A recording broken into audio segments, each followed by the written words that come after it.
Merci beaucoup. La parole est à Michel Herbillon pour la droite républicaine pour 2 minutes 30. Merci, Monsieur le Président. Monsieur le Ministre, d'abord, tous nos voeux vous accompagnent au nom de mon groupe pour le succès de votre mission qui est importante. En matière de politique migratoire, l'Europe est aujourd'hui à un tournant. Vous l'avez dit, de plus en plus d'États membres exigent un durcissement de la politique communautaire pour reprendre le contrôle des flux migratoires.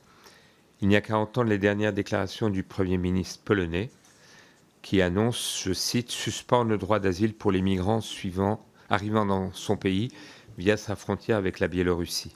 Même en Allemagne, longtemps terre d'accueil, l'Allemagne a rétabli ses contrôles aux frontières et durci ses conditions d'entrée.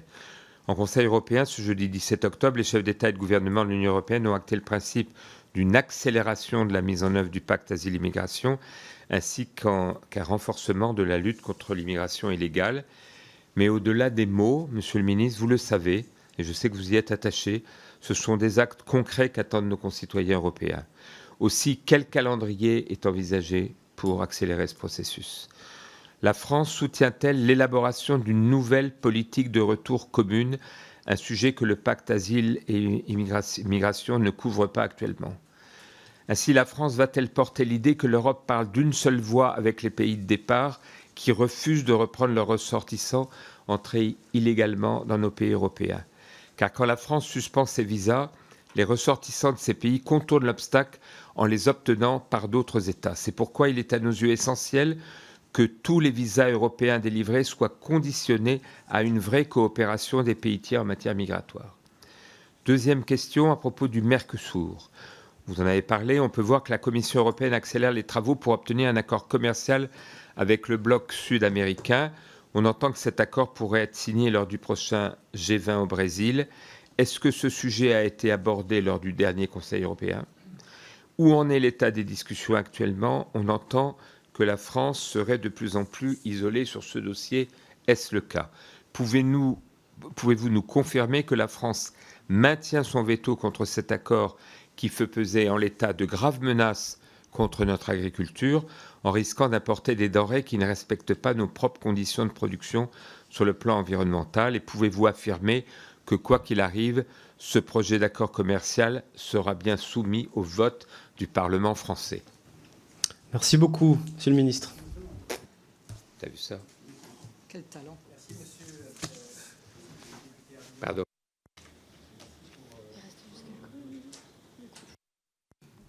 Ah, c'est bon, voilà. Merci beaucoup. J'ai mentionné ces deux sujets, donc j'y reviendrai rapidement.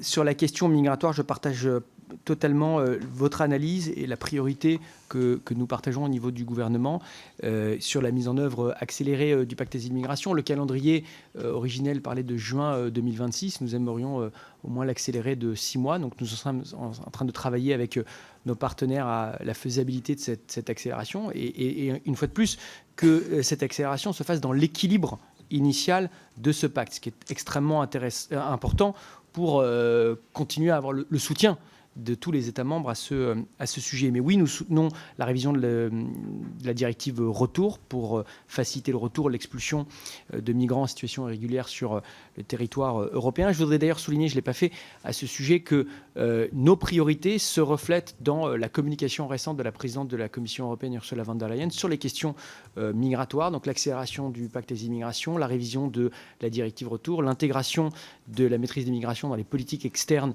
de l'Union européenne, visa, conditionnalité de développement, partenariat plus robuste avec les pays de transit et de départ.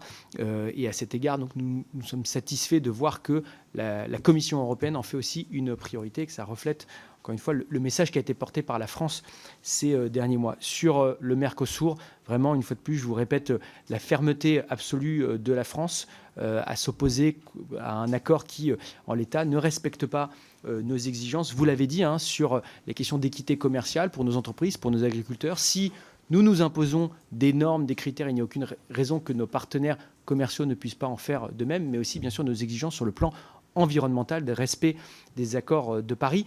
Ce n'est pas un sujet qui était directement, je dirais officiellement, à l'ordre du jour du Conseil, donc il ne se reflète pas dans les conclusions, mais soyez assurés en revanche qu'il est dans tous nos échanges de façon très claire avec nos interlocuteurs au niveau du président de la République, du Premier ministre et des membres du gouvernement pour réitérer cette position.